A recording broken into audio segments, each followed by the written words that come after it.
ان اللہ وملائکتہ یصلون علی النبی یا ایہا الذین آمنوا صلوا علیہ وسلموا تسلیما اللہم صل وسلم وزد وبارک علی سیدنا ومولانا محمد وعلى آلہ وصحبہ وبارک وسلم صلاة وسلاما علیک یا سیدی یا رسول اللہ صلی اللہ تعالی علیک وسلم۔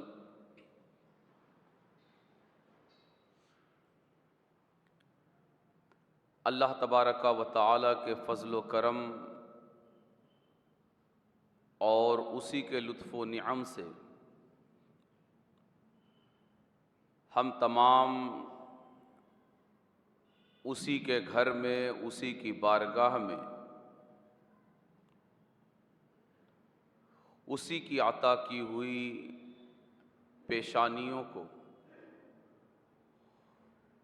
اسی کی عطا کی ہوئی قوت اور طاقت سے جھکانے کے لیے اس کی چوکھٹ پر حاضری کا شرف حاصل کر رہے ہیں۔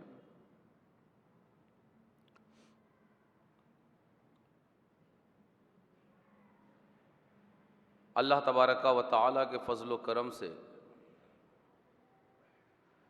بہت تمام عالم اسلام کو بالعموم اور تمام اہل ہند کو بالخصوص حضور خواجہ خواجگاں معین بے کساں چارہ ساز دردمنداں نائب الرسول فی الہند عطاء الرسول سرکار سیدنا خواجہ معین الدین چشتی اجمیری سرکار غریب نواز رضی اللہ تعالی عنہ و ارضاہ عنا کے عرس مبارک سے برکتیں اور سعادتیں حاصل کرنے کا موقع میسر آئے گا۔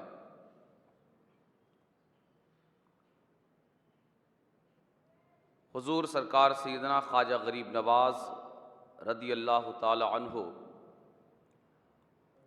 آپ کی ذات بابرکات وہ عظیم اور ایسی بے مثال ذات مبارک ہے کہ جس نے ملاؤں کے ذریعے لکھی جانے والی اس طرح کی کوئی کتاب تو نہیں لکھی، مگر ہندوستان بلکہ بر صغیر کے لاکھوں کروڑوں مسلمانوں کے دل کو ورق بنا کر اس پر کلمہ ضرور تحریر فرمایا اور کلمے کی یہ لاکھوں کروڑوں چلتی پھرتی کتابیں آپ نے رقم فرمائیں کہ اللہ تبارک و تعالی نے انسانوں کے دل کو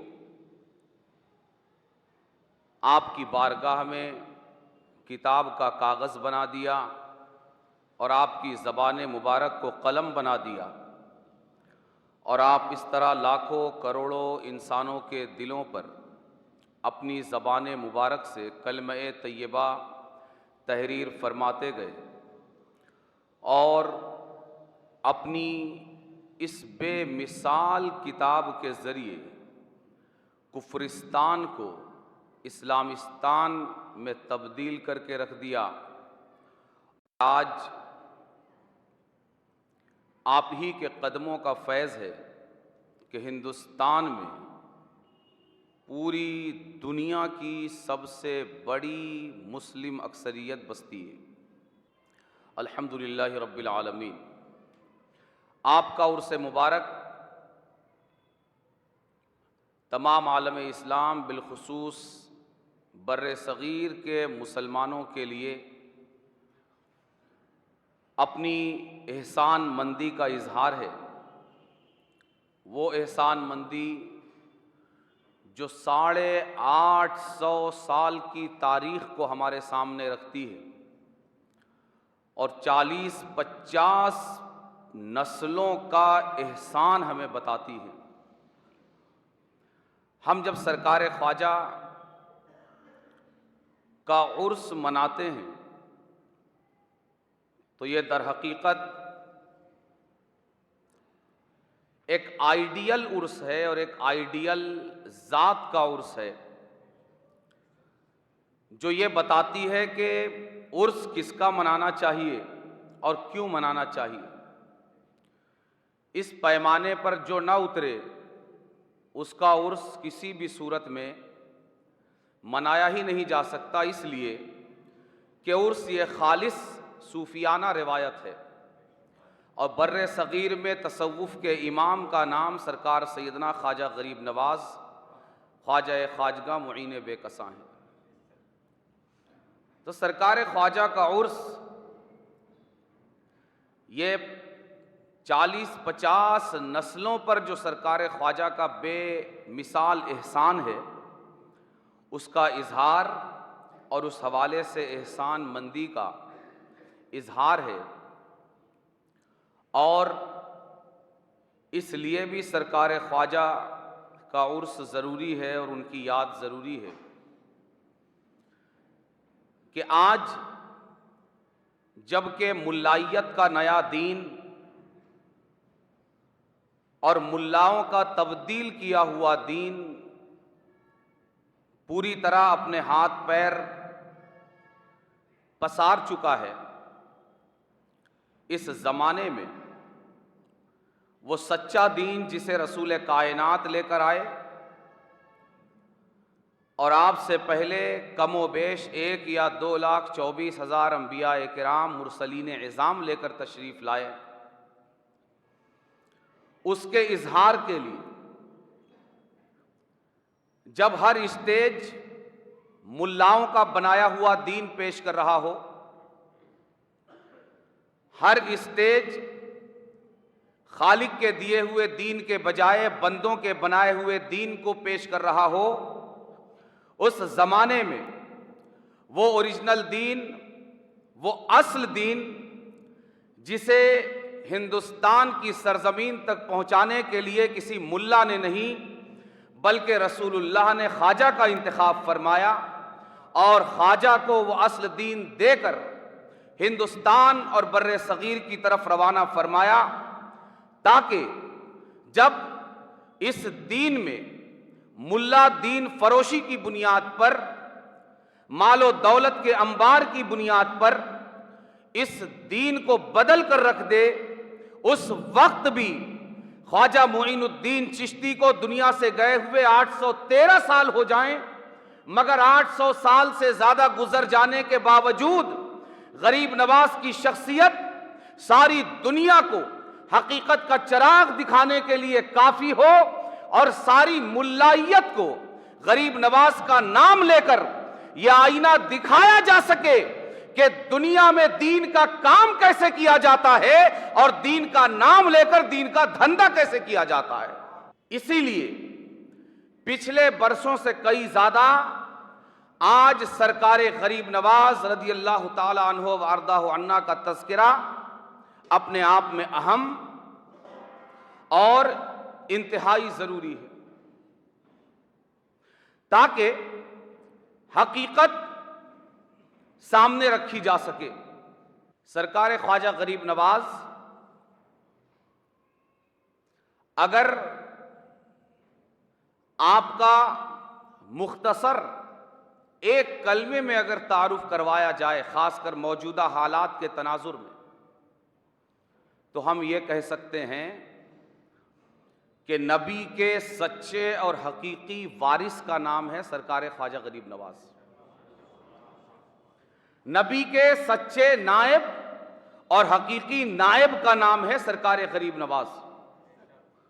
اس لیے یہ بات نذرانوں کے بیس پر نہیں کہی جا رہی، کسی کی زبان کو 50,000 اور لاکھ روپے میں خرید کر نہیں بلوایا جا رہا ہے، بلکہ یہ وہ حقیقت ہے جو انبیاء اور رسول کی تاریخ جاننے والے اور سمجھنے والے اس حقیقت کو جانتے ہیں اور سمجھتے ہیں۔ 1 یا 2,24,000 کم و بیش انبیاء کرام تشریف لائے اس دنیا میں، جو اسلام اور ایمان کی دعوت اور تبلیغ کی بنیاد جس ذات کے ذریعے اس کائنات اور اس دنیا میں پڑی، اس ذات کا نام سرکار سیدنا آدم علی نبینا علیہ الصلوۃ والسلام ہے، پہلے نبی۔ آپ سے لے کر حضور خاتم النبیین، پیغمبر پیغمبراں، حضور خاتم المرسلین صلی اللہ علیہ وآلہ وسلم کی ذات کریم تک جتنے انبیاء اور رسول تشریف لائے، سب نے کس میدان میں کام کیا؟ دنیا کے میدان میں کہ دین کے؟ دین کے میدان میں کام کیا، اور دین کے میدان میں کام کرنے والے کارواں کے یہ سردار اور امام، مقتدا اور پیشوا تھے۔ ہر ایک دین کے میدان میں کام کرنے والا ہے، ہر ایک دین کی دعوت دینے والا ہے، دین کی تبلیغ کرنے والا ہے۔ یہ لاکھوں انبیاء اور رسول نے دین کا کام کیسے کیا؟ قیامت تک آنے والا جب بھی کوئی دین کے میدان میں کام کرنا چاہے گا تو اسے انبیاء کی اس تاریخ کو اپنے سامنے رکھنا پڑے گا۔ یہ نہیں ہو سکتا کہ وہ ان انبیاء کے جادے سے، ان انبیاء کے راستے سے، ان انبیاء کے پیمانے سے، ان انبیاء کے میزان سے، ان انبیاء کے انداز سے، ان انبیاء کے طور سے، طریقوں سے ہٹ کر چلے اور کہے کہ میں نبیوں کے راستے پر کام کرنے والا ہوں، میں نبیوں کے راستے پر چلنے والا ہوں، میں دین کا کام کرنے والا ہوں، میں دعوت کا کام کرنے والا ہوں، میں تبلیغ کرنے والا ہوں۔ جو بھی دین کا کام کرتا ہے، دین کے میدان میں نقل و حرکت کرتا ہے، اس کے لیے ضروری ہے کہ اس کے سامنے ان لاکھوں انبیاء اور رسول کا طور طریقہ اس کے پیش نظر ہونا چاہیے، اور خاص کر حضور خاتم النبیین، حضور آقا کریم صلی اللہ علیہ وآلہ وسلم کی ذات کریم کی سیرت اور آپ کی زندگی اس کے سامنے ضرور ہونی چاہیے۔ اس کے بغیر کسی کی دعوت، کسی کی تبلیغ، کسی کی دینداری، کسی کی دین کا کام یہ قابل قبول نہیں ہے، میرے نزدیک نہیں، خالق کائنات کے نزدیک۔ اس لیے کہ حق اور حقیقت، سچائی اور بارگاہ الہی میں قبولیت کا پیمانہ حضور آقا کریم صلی اللہ علیہ وآلہ وسلم کا طور طریقہ، سیرت اور کردار ہے۔ جب ہم ان لاکھوں انبیاء اور رسول کا طریقہ زندگی اور طریقہ دعوت دیکھتے ہیں، ہر ایک کا طریقہ دعوت بے لوث دعوت دینا ہے، بے لوث دعوت دینا، دین فروشی کرنا نہیں، دین کو بیچنا نہیں، دین کی تجارت کرنا نہیں۔ یہ عجیب بات ہے کہ قرآن کریم جہاں ان انبیاء کی دعوت کا ذکر کرتا ہے، انبیاء اور رسول یہ بتانے نہیں آئے تھے کہ ہم تنخواہ لے رہے ہیں کہ نہیں، یہ بتانے آئے تھے ہم اجرت لے رہے ہیں کہ نہیں، یہ بتانے آئے تھے نہیں۔ انبیاء دین کی دعوت دینے کے لیے تشریف لائے تھے کہ لوگوں، تمام معبودان باطل کو چھوڑ کر ایک خدائے پاک کی بارگاہ میں اپنی پیشانیاں جھکاؤ اور میں اللہ کا رسول ہوں، مجھ پر ایمان لاؤ۔ ایک دن آنے والا ہے جو قیامت کا دن ہے، تم اس دنیا میں جیسا بوؤ گے ویسا وہاں کاٹو گے۔ یہ دعوت دینے کے لیے آئے تھے، مگر آپ کو تعجب ہوگا کہ ہر نبی نے جہاں توحید کی دعوت دی، رسالت کی دعوت دی، ایمان بالآخرہ کی دعوت دی، وہیں ہر نبی نے ساتھ میں یہ بھی بتایا ان اجری الا علی اللہ۔ یہ بہت عجیب بات ہے، بظاہر اس کی کوئی وجہ سمجھ میں نہیں آتی کہ اس کا دین سے کیا تعلق ہے، مگر ٹھیک وہیں جہاں نبی یہ بیان کر رہے ہیں کہ اللہ کے علاوہ کوئی معبود نہیں، جہاں یہ بیان کر رہے ہیں کہ میں اللہ کا رسول ہوں، مجھ پر ایمان لاؤ، قیامت کے دن پر ایمان لاؤ، وہیں اللہ کے رسول یہ بھی بیان کر رہے ہیں کہ میری تنخواہ اور میری اجرت تمہارے ذمے نہیں ہے، مجھے تم سے کچھ نہیں چاہیے۔ کیا مطلب یہ ہے کہ کم و بیش 1,02,24,000 انبیاء کرام کے پیغام کا حصہ جس طرح یہ ہے کہ اللہ کے علاوہ کوئی معبود نہیں اور میں اللہ کا رسول ہوں، مجھ پر ایمان لاؤ، اسی طرح ان کی دعوت کا انتہائی اہم حصہ یہ بھی ہے کہ دین فروشی نہیں کی جا سکتی، دین کو بیچا نہیں جا سکتا، دین بیچ کر اس کی اجرت حاصل نہیں کی جا سکتی۔ اور جو دین فروشی کرے گا، جو دین بیچ کر پیسے کمائے گا، خواہ اس کی دستار جتنی بڑی ہو، اس کے جبے جتنے رنگین ہوں، وہ جتنا بڑا حضرت ہو، جتنا بڑا حضور ہو، جتنا بڑا پاجی ہو، جتنا بڑا قاضی ہو، جتنا بڑا ملا ہو، دین اور اللہ و رسول کی نظر میں اس کی حیثیت ایک بزنس مین اور تاجر سے زیادہ نہیں ہو سکتی۔ اسی لیے آج سرکار غریب نواز کا ذکر اس اینگل سے ضروری ہے کہ آج کی اس دین فروش ملائیت کو آئینہ دکھایا جا سکے۔ بہت ساری چکنی چپڑی باتیں کی جا سکتی ہیں، کرامات بتائی جا سکتی ہیں، مگر آج کے دور میں اگر سرکار خواجہ کا تذکرہ کرنا ہے تو سب سے اہم پہلو، جس پہلو سے ملائیت دین میں نقب لگا رہی ہے، دین پر ڈاکہ ڈال رہی ہے، وہ یہ پہلو ہے، اور اس پہلو کو اجاگر کرنا سب سے زیادہ ضروری ہے کہ دین کے میدان میں جسے کام کرنا ہے اسے انبیاء اور رسول کے طریقے پر چل کے کام کرنا پڑے گا، اور اسی طریقے پر چل کر سرکار خواجہ نے کام کیا ہے۔ اسی طریقے پر چل کر کس نے کام کیا ہے؟ سرکار خواجہ نے کام کیا ہے۔ آپ کو تعجب ہوگا کہ دنیا کے ہر کام میں پہلے تنخواہ طے کی جاتی ہے، دنیا کے ہر کام میں پہلے تنخواہ طے کی جاتی ہے، دو گے کتنا؟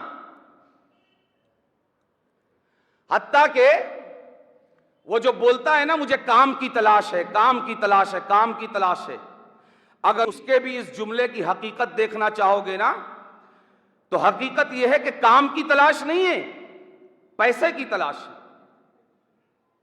کام کی تلاش نہیں ہے، پیسے کی تلاش ہے۔ دنیا کا ہر مزدور، ہر اجیر، ہر بزنس مین، ہر ملازمت کرنے والا جو کام کی تلاش میں ہوتا ہے، حقیقت میں اسے کام کی تلاش نہیں ہے۔ اگر اس کے پاس پیسوں کا انتظام ہو جائے، ماہانہ اسے ملنے لگے، تو کیا پھر بھی کام کی تلاش ہے؟ نہیں ہے، تلاش پوری ہو گئی۔ کیوں؟ پیسے آنے لگے۔ دنیا کے ہر کام میں سب سے پہلے تنخواہ طے ہوتی ہے، اجرت طے ہوتی ہے، پیسہ طے ہوتا ہے، مشاہرہ طے ہوتا ہے، مگر یہ تنہا دین کا میدان تھا، ہے نہیں بول رہا ہوں، ہے نہیں بول رہا ہوں، اس لیے کہ جب سے یہ دین کے ٹھیکیدار ملا بن گئے اور ملائیت بن گئی، تب سے یہ تصویر چینج ہو گئی۔ یہ دین نبیوں کا دین نہیں رہا، یہ دین رسولوں کا دین نہیں رہا، یہ دین اللہ والوں کا دین نہ رہا، یہ دین بدل کر ملاؤں کا دین بن گیا۔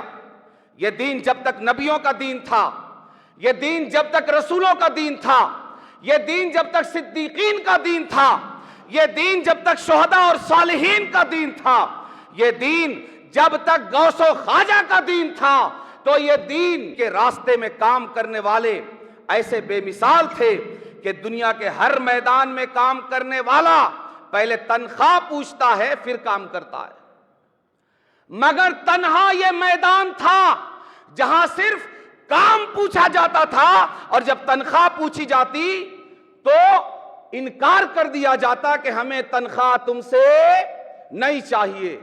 کیوں؟ اس لیے کہ جو دین کا کام کرنے نکلتا تھا وہ پہلے خود ایمان والا ہوتا تھا۔ سیٹھوں پر ایمان سے زیادہ اس کا ایمان اللہ پر ہوتا تھا کہ رزاق اللہ ہے۔ سیٹھوں کی ناراضگی اور خوشی کا احساس نہیں کرتا تھا، رب کی ناراضگی اور خوشی کا احساس کرتا تھا۔ اسی لیے جسے یہ یقین ہو اور جس کا یہ ایمان ہو کہ اسے دینے والا غیر الرازقین ہے، اللہ ہے، پھر کون بے شرم اور بے حیا ہوگا کہ وہ مخلوق کے آگے اپنا کٹورا پھیلائے گا؟ نہیں ہو سکتا۔ آج کی ملائیت، اسے یہ آئینہ دکھانا وقت کی سب سے بڑی ضرورت ہے۔ ہاں، یہ ایک چھوٹی سی آواز ہو سکتی ہے، یہ تنہا آواز ہو سکتی ہے، مگر یاد رکھنا حق کی آواز ایک ہی ہو تو کیا، دھیمی ہو تو کیا، تنہا ہو تو کیا، تنہائی کبھی حقانیت کو باطل کا لبادہ نہیں اڑا سکتی۔ حق تنہا بھی ہو، حق تھا، حق ہے، حق رہے گا۔ یہ تنہا دین کا میدان ہے۔ ہر میدان میں پہلے پوچھا جاتا ہے تنخواہ کتنی۔ دوستوں، یہ اس میدان کا امتیاز تھا جہاں تنخواہ نہیں پوچھتا تھا کام کرنے والا، بلکہ ایک للک ہوتی، ایک تڑپ ہوتی، ایک پاگل پن ہوتا، ایک دیوانگی ہوتی کہ کام تو میں ہاتھ پیر سے کروں گا نا، ارے دین کے راستے میں ایسا کام مل جائے جہاں ہاتھ سے نہیں، پیر سے نہیں، جسم سے نہیں، میں جان سے کام کر کے گزر جاؤں۔ دیکھا نہیں سرکار خواجہ کو؟ ملاؤں کی طرح وہ بھی مدینے میں اپنے گھر میں بیٹھ کر سرکار امام حسین کو دیکھا نہیں؟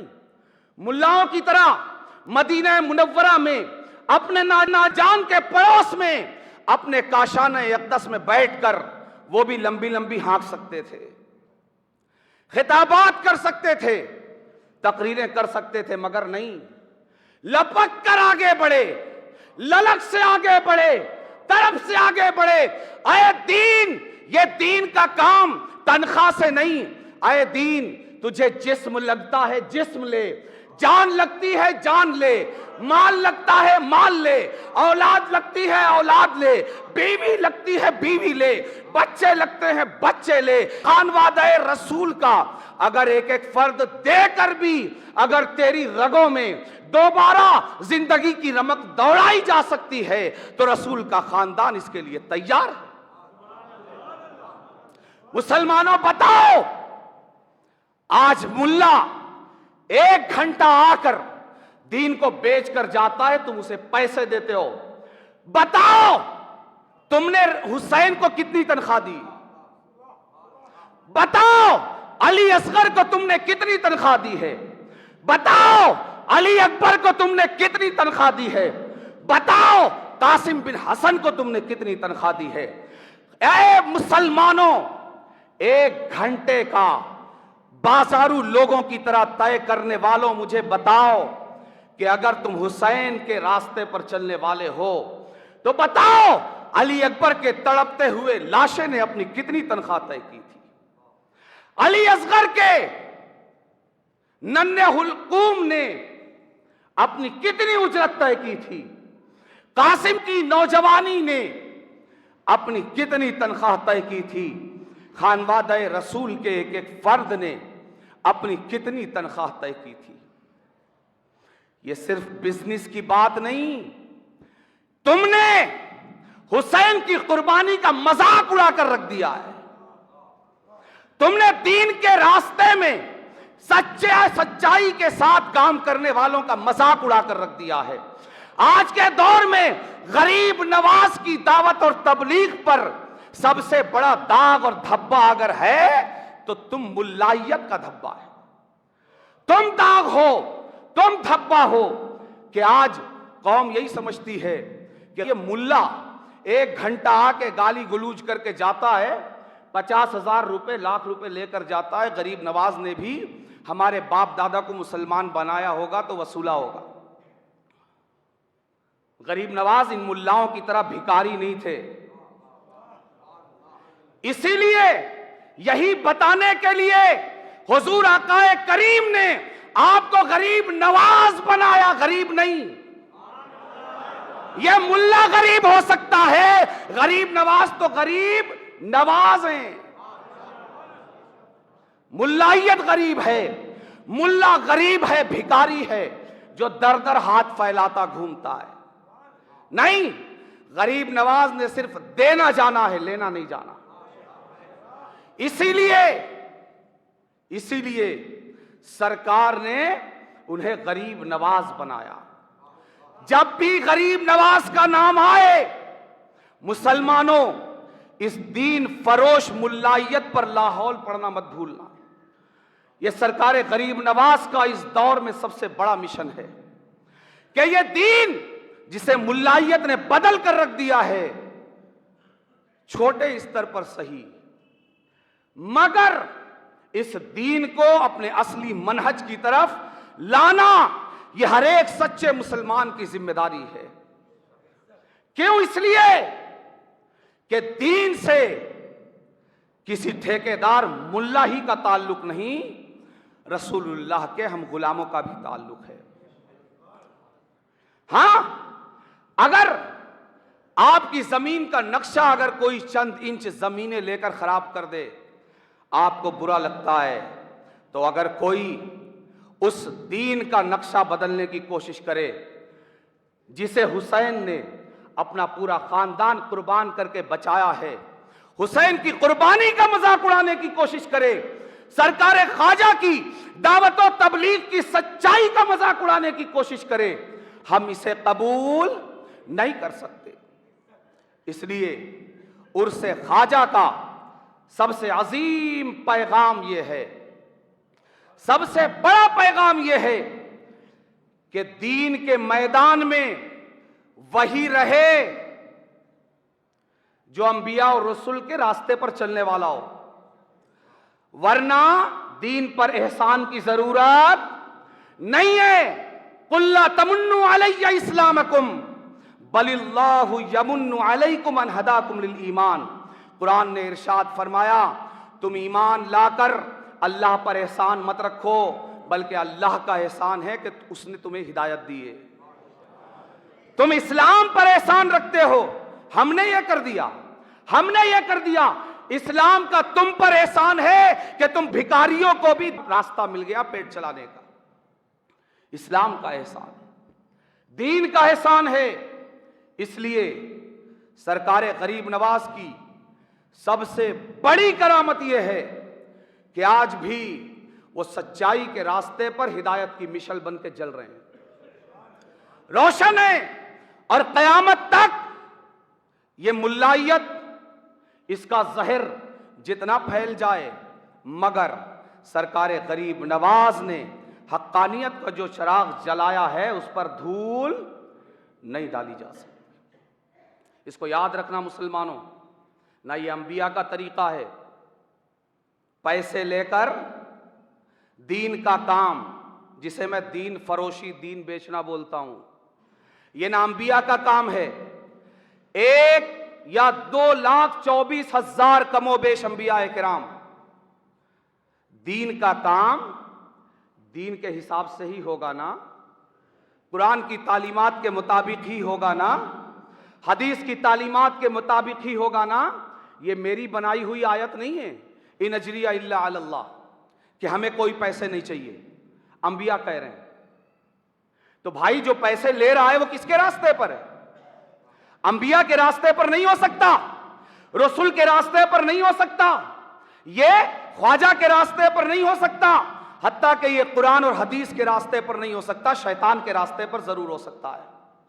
اسی لیے جب سچے میدان میں نکل کر کام کرتے ہیں تو ایک آہ سے 90 لاکھ کافر مسلمان ہوتے ہیں، اور جب دین فروش ملائیت کام کرتی ہے تو 90 لاکھ ملا بھی ایک کافر کو مسلمان نہیں کر پاتے۔